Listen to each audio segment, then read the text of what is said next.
Hey, we're back, and it's time for the week when we talk about two very different kinds of issues here. They're somewhat interrelated, but for the most part, just because we have this compressed course for the summer, we're going to be looking at two different issues. We're going to be looking at healthcare, and we're going to be looking at education. Chapters 3 and 6 from Coleman and Curbo. Let's take a look at education first and talk about that a little bit. We're going to talk about how we fund public education. How do we pay for it? Because this is something that a lot of people don't really understand. It's not something that is just a simple federal or state issue. There are many different ways that we pay for education, many different sources, and the proportion of those different sources that's used really can vary widely depending on where you live, what neighborhood you live in, as well as what city or what state you live in. And because of those different variables in how we pay for education, there's a lot of inequality out there. There's a lot of inequality between, say, inner city schools and suburban schools. There's a lot of inequality between urban schools and rural schools. There's a lot of inequality from one state to another. So we're going to take a look at educational inequality and also talk about some solutions to educational inequality. Then we're going to take a look a little bit at some of the things that go on within schools. The idea of ability grouping or tracking, which was the classic term for it. How do you, essentially have an efficient model for running a school?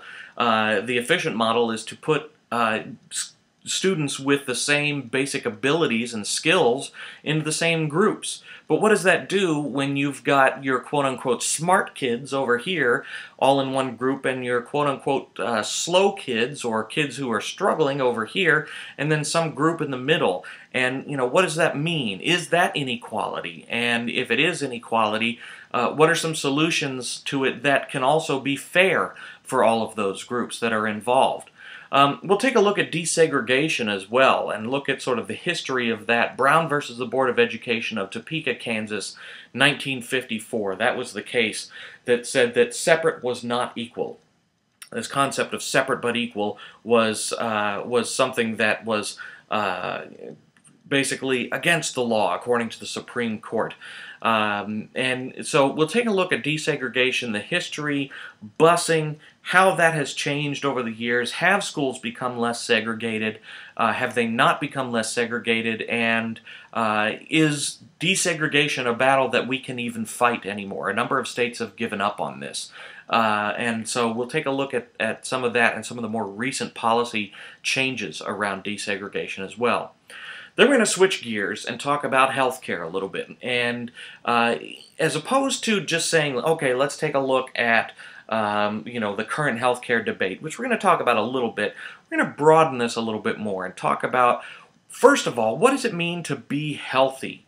What are different strategies for being healthy? And then when we understand what it means to be healthy, we can understand a little bit more about how our institutions that pay for us to have the health care that we need, whether it's insurance companies or government subsidies or nonprofit organizations or whatever, when we look at those, we kind of understand that sometimes they help us to be more healthy and sometimes they don't help us to be more healthy. They're what we would call more reactive. Proactive health care is when you're trying to keep people from getting sick in the first place, and reactive health care is where you're really only taking care of people once they've become sick.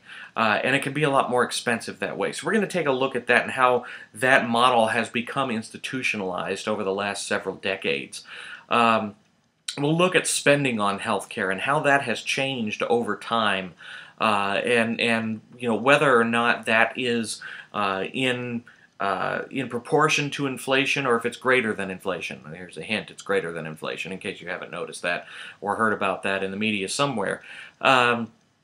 And then we're going to talk about how people pay for health care. And we're going to take a look at some of the historical programs that we've seen, like health insurance and Medicare and Medicaid and things like that. And then we're also going to take a little bit of time to talk about the more recent changes in the healthcare debate. Now, we don't need to get into all the idealism and the politics and the this is socialism and all that kind of stuff. And please, Don't use the word Obamacare. It just sounds so stupid. All right, let's take it out of the Rush Limbaugh debate, that level of debate, and let's have a debate that's a little bit more intellectual. We just need to talk about solving the problems. So we're going to take a look at the more recent healthcare legislation that has been passed. Some of it solves problems, some of it creates problems, okay? Nothing's perfect. So we're going to take a look at that, and we're going to talk about what are the problems that it's helping to fix, what are the problems that it could potentially cause, especially as we move forward. Why is it that people disagree with it?